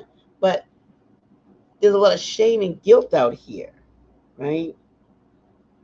Shame and guilt. And so it takes a village to raise a child. It takes a village to raise uh, uh, another village. And so if there's a positive impact, then it should be. There needs to be a positive impact out here because uh, these children we have the worldwide, we didn't have all this uh, uh, uh, World Wide Web. The world is just so open and just seeing everything. There's no censorship.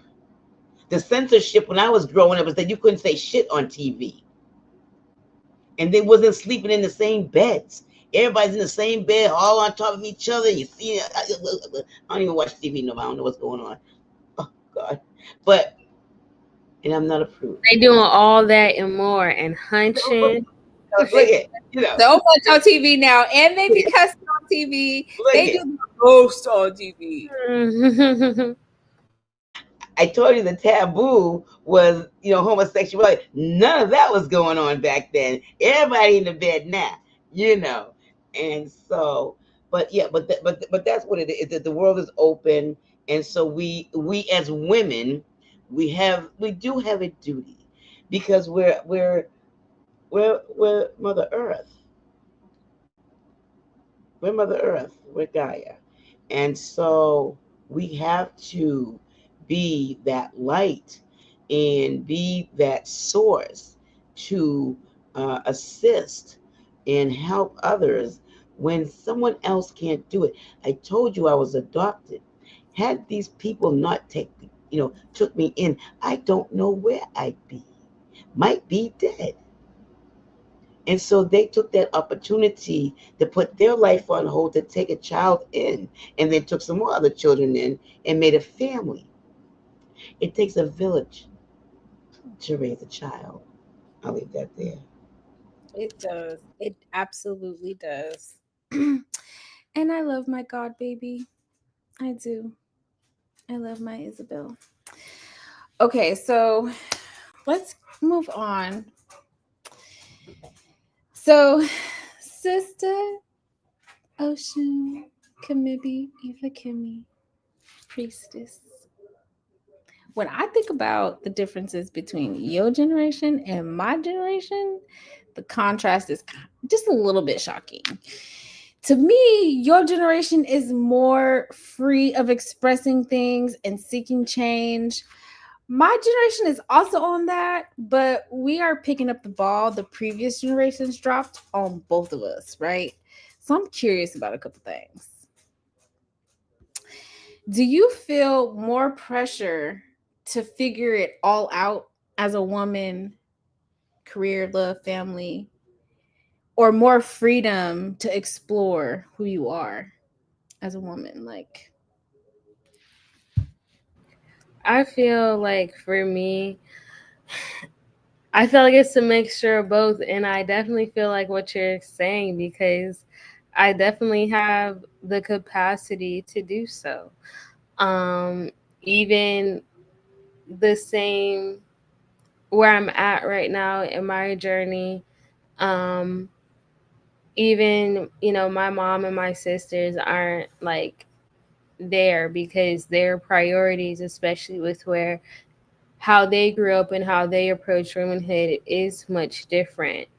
Um, I would say in this aspect right now, growing up, I was caught up on building a family, mostly because my education was a given. It was already known that I was going to be a doctor running somebody's hospital. Like, that was it. For me, I was just focused on family. So, the conversations that you asked earlier about what was taboo, just even those conversations. And it was even more struggling for me because I am gay. So it's like, damn, not only can we not talk about what it means to just show up as a healthy spouse, as a healthy mom, whatever, it's also talking about, oh, my daughter likes girls too. So we're not talking about shit. And it's just like, okay, so let's play this boy thing. Okay, mom, I like boys now. Like, can we have just some conversation? And it was still, taboo, those things I was learning, from my godmother. Um, which always was felt weird to me. That's why I'm saying, like, now in this aspect of unlearning and relearning what it means to be a woman, what it means, and even healing aspects of what it means to be a girl, if you want to be for real. And in this new aspect for me in motherhood, with this new aspect for me as a wife as well. I'm blessed enough to be in a position where all my prayers are manifesting so I can do what the fuck I want. And I love that for me, the fuck. And I would encourage that for everybody else. And I think that is what my generation does have in common, that we are literally just going to do what feels good. No matter how toxic or how divine, we are going to do what feels good. And I feel like that is also something that needs to be a conversation when we are talking about womanhood, that instant gratification of showing up for yourself, showing up for others. What does it mean? Yes, we talked about we talked about showing up for the kids and have kids showing up, but what about us? Because sometimes it is fuck them kids, and not saying it in a way that it's like disrespectful, but it's just like, if mommy's not okay, how You can expect you us to be. expect? Exactly, because what was stated earlier is very clear, because dad can go wherever, do whatever. The responsibility ultimately will lie on the mother. um it's the freedom, like I said, in short. To answer your question, we have the freedom. And with that, mama's baby, daddy's maybe. Yes, That yes. was the thing that I heard when Is I was that Dr. That's Umar? to that's the scare thing. me. No, Oh, my mama told me Mama's that. baby, daddy's maybe. That is That's just a right. saying from the old folks back in the day, okay? Like mama's baby, daddy's maybe, because it's a flip of the coin if daddy is going to stick around or not, especially as the times began to grow. Like in the 80s, okay? I was born in 1985, right smack dab in the middle of the 80s. Smack dab. And I know Miss Venita can vouch for me because her daughters are the same age as me. Yep, So yep, yep, yep. mama's baby, daddy's maybe is basically what you saying, priestess. And that's something that my mama told me when I came of age and had my moon, almost died, and all this, did all my healing and stuff. By the time I was 16, she was like, I'm just gonna tell you this one time. Have a baby if you want to. That is mama's baby, daddy's maybe. That nigga might not be around. I was like, well, that seals the deal for me. But that's a real thing. If mama's not okay, nobody's okay. You I would ask my clients. You would Mhm. ask my clients, and they say, "What does Venita say?" She says, "They'll say, Mama's baby, daddy's maybe, and nothing changes if nothing changes." Those are my two things that I tell my mama's baby, daddy's maybe. Like if you want to sit up there and have all these children with these men, mama's baby, daddy's maybe. You want to be over here seeing about these children like the last two you got, or the last one you got, or this one. I feel pressure to pick the fucking ball up. That's the pressure that I feel. I feel like if I don't pick up the ball and help the generations that are coming after me, we're going to continue going down this rabbit hole. and I feel like for me, what that looks like is resting. And I say that because, um, like I said, I'm in a weird space where all my prayers are coming to pass. So the only pressure that I feel is to stay in alignment for everything to manifest well. And the 150 million things that I'm doing. Um, if anything, what I could be doing better is resting and prioritizing that. I feel like if I saw um the women around me like take more naps and prioritize that a little bit more, that would help, especially because we do have such this work ethic to where we feel like we gotta do everything. No matter what, it's gonna get done. We're fucking women. We're black women. It's gonna get done regardless. The fuck? So you might as well rest in the meantime. Right. Um, and give yourself grace in the process. Facts. I will say two things, two book suggestions. These are my two book suggestions for the night. Rest is Resistance. And this is a black author. She is speaking the realest real. Rest is Resistance. Get that book. If you don't have that book, get that book. And if you get the book, then get the cards too. Okay. The other book is a little bit more difficult to find, but it is called Learning to Love. These two books will help you to rest and learn to love your motherfucking self before you love anybody else. Because if you don't love yourself first, then you really not loving anybody else. Period. That is legit. Mirrored love is the only love I accept. If I show you how I love on myself and you cannot mirror that love to me, sayonara. Like, that's real for me. So, rest is resistance, learning to love. I will drop the links later for learning to love. I found one website that carried this book. It is the hardest book to find, but it is the best book. And I suggest every Black woman, every woman read this book, period. Who's the author? Let me get it 1 second.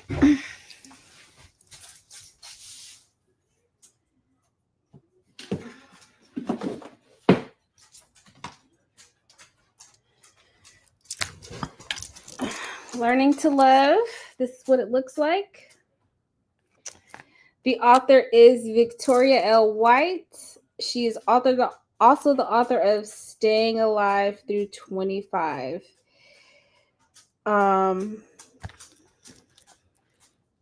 A sister of mine referred this book to me many moons ago. But Mirrored Love, that book. We have to learn to love ourselves. Period. The whole self-love thing, yeah, it's all cute and great. Go get your nails done, get a massage, whatever you need to do. It's deeper than that, though. It's way deeper than that. In the beginning of this live, we talked about the law of attraction. What you give is what you get. What you say is what you're going to receive. Right? The love you want must be mirrored. You must be able to love yourself in order to receive the love that you want to receive. Show these motherfuckers how to love you by loving yourself. That's my TED Talk. Okay. So I have another question for you, Osun Kemibi. What does empowerment look like for you right now? And how do you use your voice differently than women before you?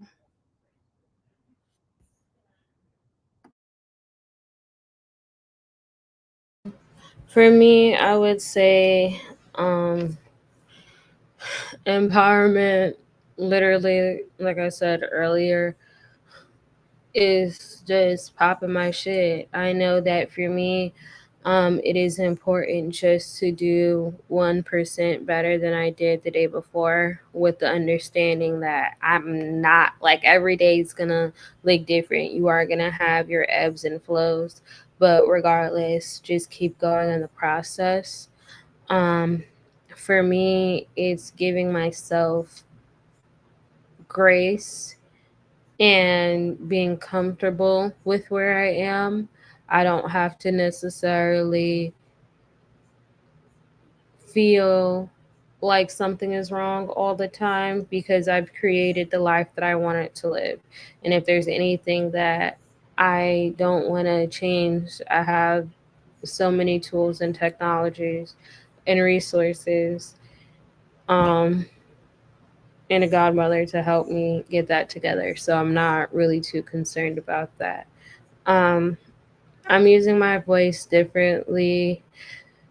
I'm going to be honest, I'm still trying to find my voice on some things, but I will say that having a strong identity of self has been one of the monumental aspects of finding my voice, specifically with this year, um, and how the aspects within my priesthood has shaped my entire life, physical, spiritual, emotional, all that, and allowing that to understand, this is my life, Mm-hmm. and be okay with it.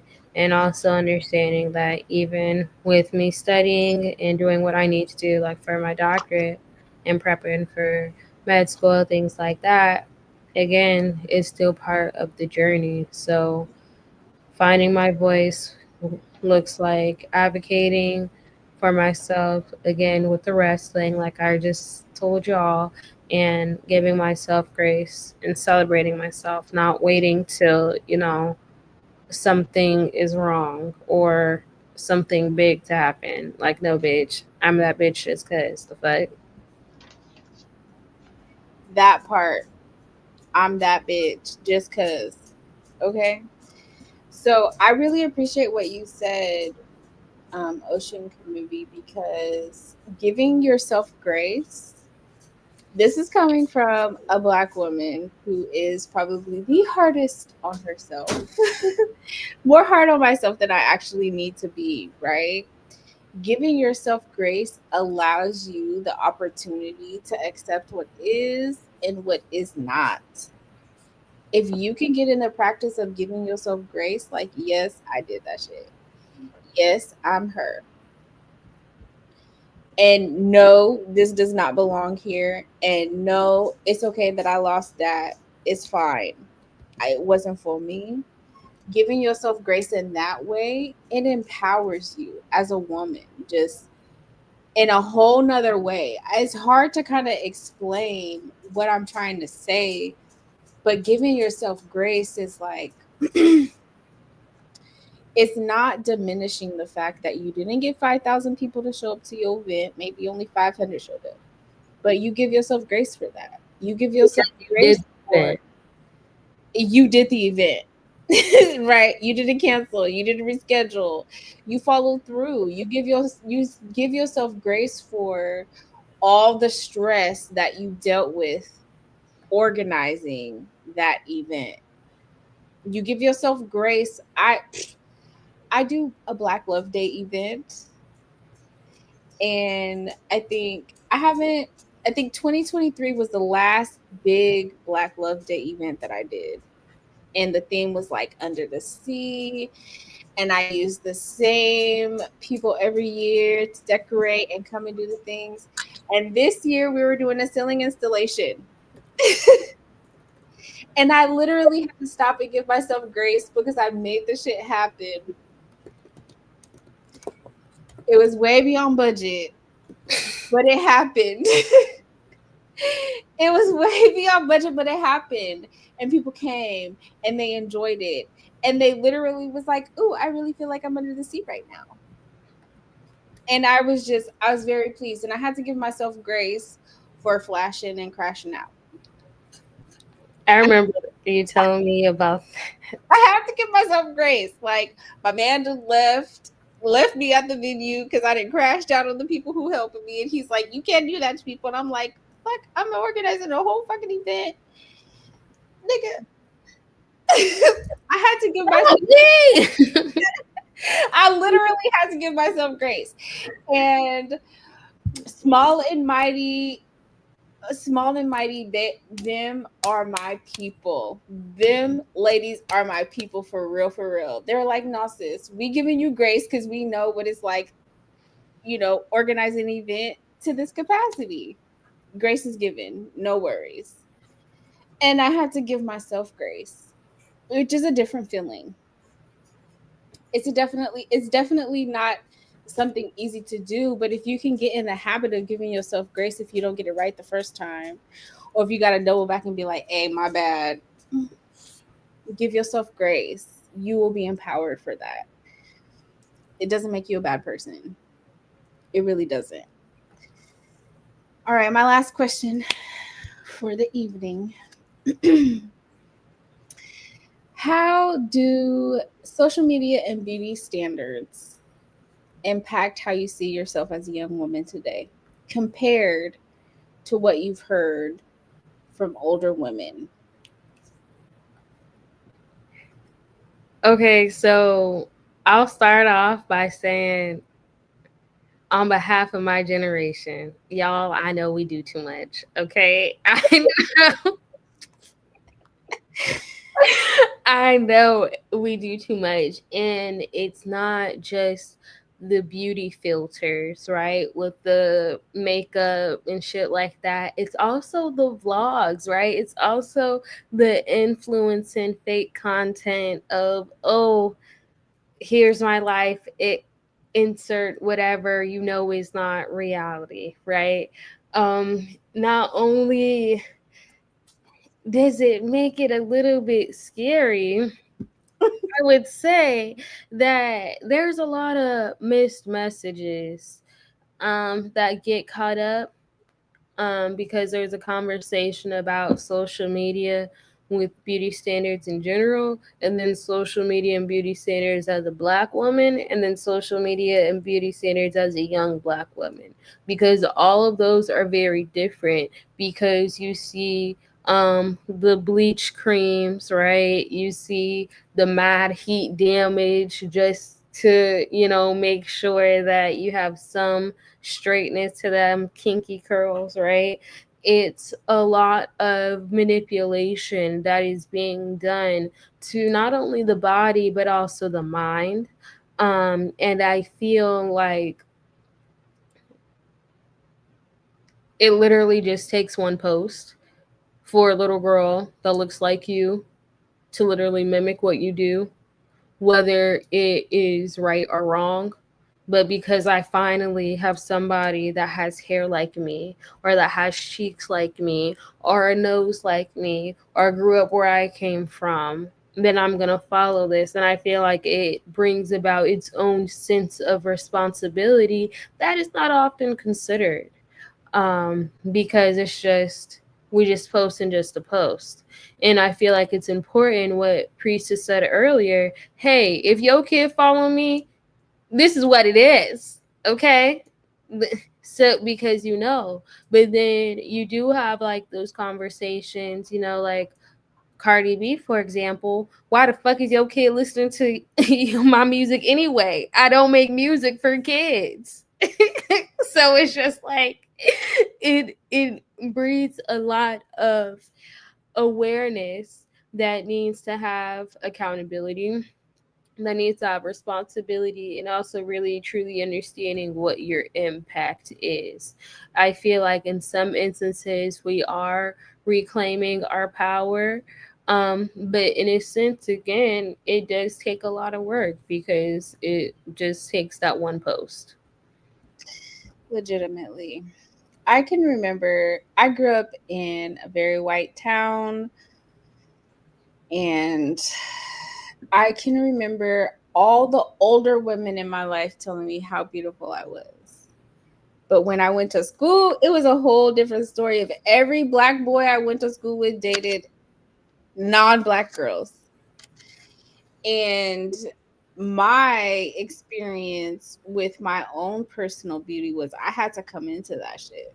Because if you asked me, I was not pretty, I was not beautiful, and I look exactly the same way I did as I do my freshman year of high school.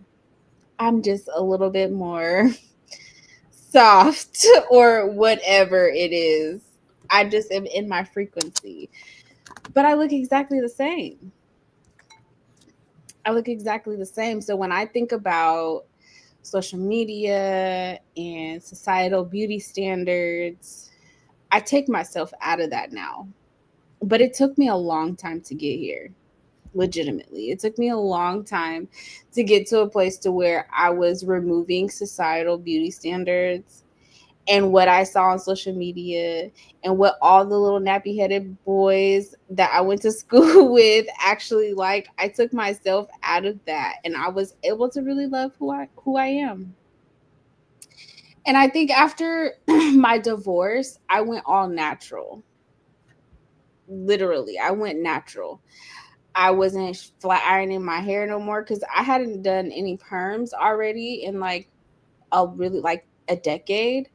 But I still was flat ironing my hair because that was like, you gotta have straight hair or straight with a wand or something. Whatever the case was, it took me a really long time. And then after I got divorced, I was like, I'm going natural. Take it or leave it. I have really pretty natural curly hair. And I have a natural beauty about myself, not just what you see, but just who I am as a person, that it took me a little bit to actually like exhibit that to myself. Fuck everybody else, to myself. And I feel like my generation and Osun Kemibi's generation, we're only a little bit different. Only a little bit. Because still you see women who are my age and older in my generation who are doing the same things that women in Osun Kemibi's generation are doing. But it's not because they don't love themselves. That's not it. It's just that's what they want to do. They choose to go with what is hot. They choose to go with the fad. I choose what's cute for me. I do what I like. I no longer subscribe to societal views of what beauty is and what femininity is. I am a whole goddess. You cannot tell me I am not feminine. You cannot tell me I am not beautiful. There's nothing you can tell me about myself that I cannot tell you or show you. I feel like Osun Kemibi's generation and my generation we have the we got the short end of the stick when it comes to it.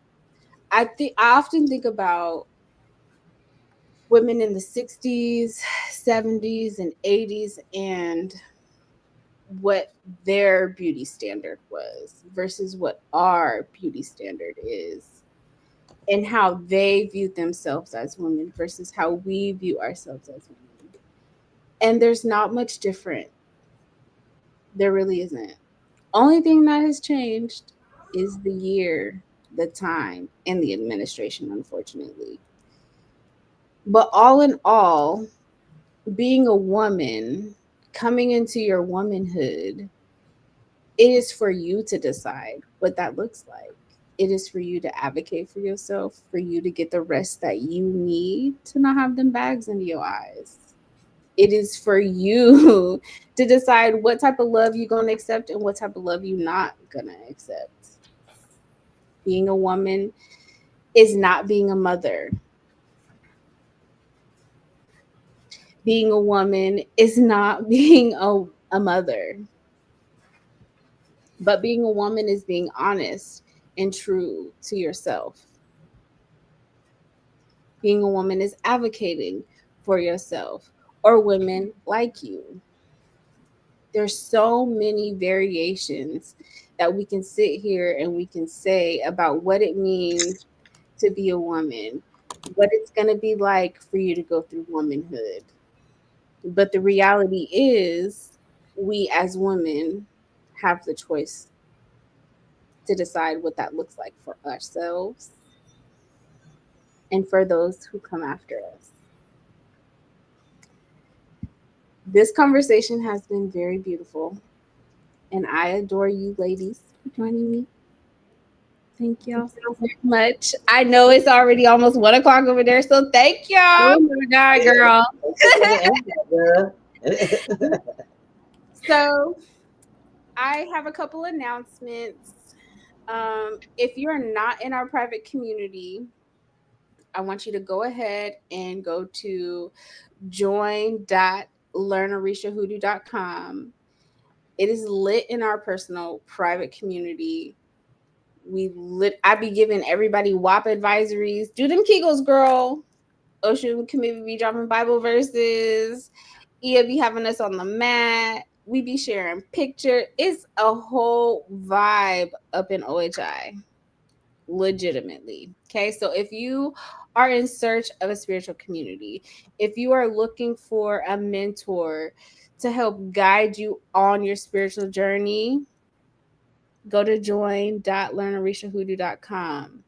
There are so many senior priestesses, so many women who are open and willing to guide you through your journey. Then I know we have a couple free mentorships coming up. I know my good sis over here, Osun Kemibi Ifakemi, has a whole tribe that she brought in. Okay. We got a lake ceremony coming up in November, but you got to be in mentorship. Okay. We got a divination mentorship coming up. Me, myself, I'm going to be doing mini mentorship, doing the siren frequency, getting y'all tapped into that divine energy within. Get the things that you want with your siren frequency. Legitimately. So, also, I have coming up free series, Conjuring the Moon. This is going to be a 5-week free series, okay? Saturday mornings, 9 a.m. on the West Coast, 12 p.m. on the East Coast. Amen. Amen. Amen. And We're Asher. going to conjure this moon, okay? We're going to take this energy and we're going to capitalize on it. We're going to capitalize on this energy. No, I'm joking. That actually affects us. Right. We're going to learn. We're going to learn today. You're going to learn today. You go learn today. No, but for real, we got some cool classes coming up. I got a couple things. Also in October, Sensual Dance Lab. We got Miss Nisi coming from Twerking Fab. Okay. If y'all ready, I'm not even going to tell y'all what song it is. You got to be there to figure out what song it is. But Miss Nisi is she is choreographing a whole dance for us. If you want to get your Beyonce on, make sure you got some heels on that you can dance in. Okay, that's all I'm gonna say. That's all I'm gonna say. Okay. And if you're in Portland and you want to attend the sensual dance class in the studio, DM me. Oh, that's cool. You're going to stream from the studio? Mm-hmm. Oh, that's awesome. You're gonna stream from the studio. You're gonna see me in some heels. Okay. It's gonna be lit. We bringing sexy back. For real, for real. Yeah. Really bringing sexy back. And then next month for Sirens Lounge, topic is gonna be holy hoes. And I got some guests coming on the show, and we're gonna talk about it. We're gonna talk about if hoes can really be holy. What in the Jezebel? Don't play Jezebel. Don't play her. Do not play her. Okay? Woo. Because we know hoeing is the oldest profession known to man. That it is. Don't play with it. That Don't it play is. with it. That it Don't play with it. Okay? Don't get me going. Do not get me going. We'll say that for next Saturday. Join us next month for Holy Hoes, okay? I got some special guests coming and we're going to get into the thick of it. Oh, you didn't see the comment? What is the comment? Yes, invite all the hoochie mamas. Please bring the hoochie mamas to Siren's Lounge, okay? Bring them. Tell them to bring their drink, put on their little lingerie, and let's get into it. Man, get your niece, man. Get your niece. Bring it. It's going to be live. It's going to be lit, y'all. It's going to be lit. It's going to be real lit. Osun Kemibi, Priestess, what you got coming up? Free mentorship ongoing. It will definitely help support any of the mentorship tracks that you are going to be going through, whether it is root worker, root doctor, practitioner, priest, doula, siren, all that good stuff. You get your foundation in free mentorship. I'm also going to be doing divination mentorship. I'm going to be doing some classes are going to be free, but to get into the thick of it, you need to be in mentorship. I'm doing cartomancy. We are doing other aspects of divination that are in alignment within our doctrine. So if you are trying to increase your divination skills, learn some more, definitely get on brand for that. We also have rooted remedies coming up where you can learn hands on from a root doctor, custom technologies. This lab will be focused on making spirit dolls and literally sharing lineage secrets. I'm literally going to be giving y'all all the things, all the tools, technology that you need to not only be able to make changes within your personal life, but those in the community, because we do priestess in real life. Okay. So what else? Oh, plant ceremony will also be that weekend. So that weekend is a lot happening. Make your dolls. We gonna make some dolls and get aligned with spirit, using the aspects of plant medicine within our community.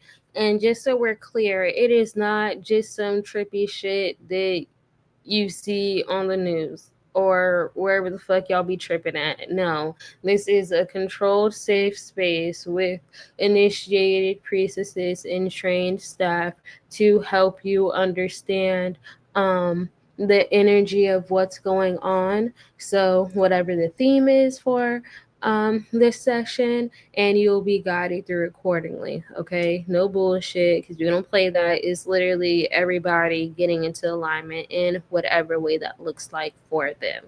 All of these offerings can be found within our community app at joinorishahoodoo.com. Oh shit, before anything, Sunday we got O'Shea Shango. Let me put the link in. If you don't know much about Shango, Shango is very fiery. But Shango was actually, before he was an Orisha, he was a king. So, more on that come Sunday. Okay. So, if you would like to learn more about Orisha sciences, how to make them apply within your life, like I said, the first step is joining our community. But if you just trying to get a sneak peek, okay, meet us in church, 11 a.m. I'll put the link in the and it's literally $4. So we'll be going over Odu or Reiki and the things that will help us align. Again, you'll see firsthand how to practically align with the Orisha or Shango within this practice. Okay. Legit.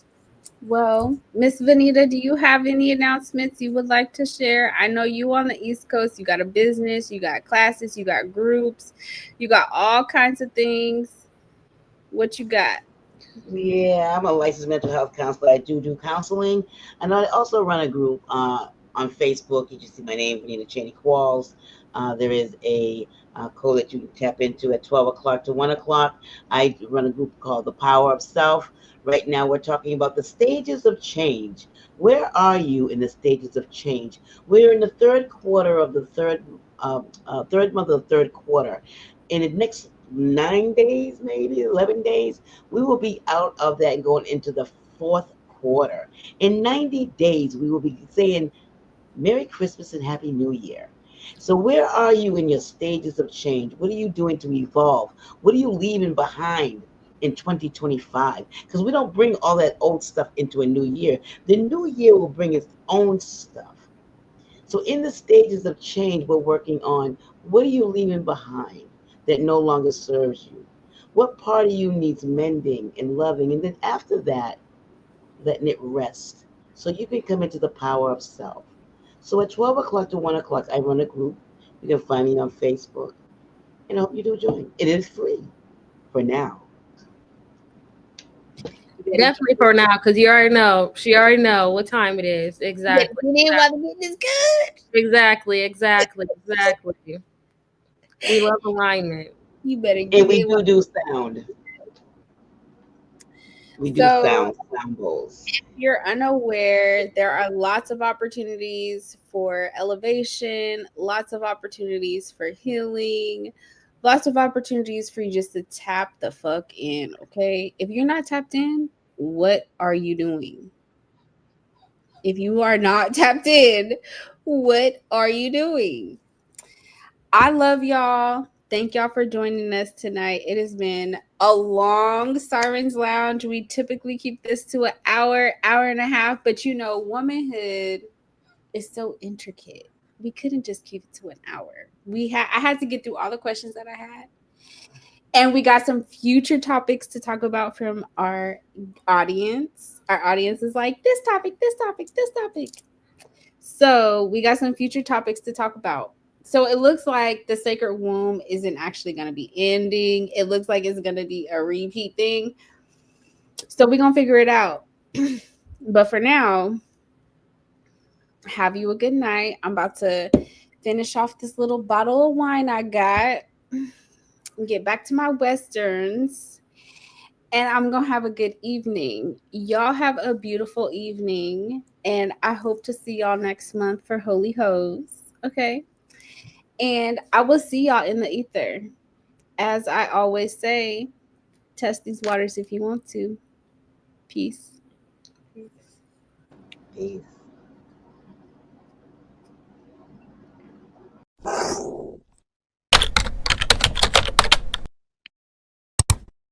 Nobody talks about you, then you are nobody.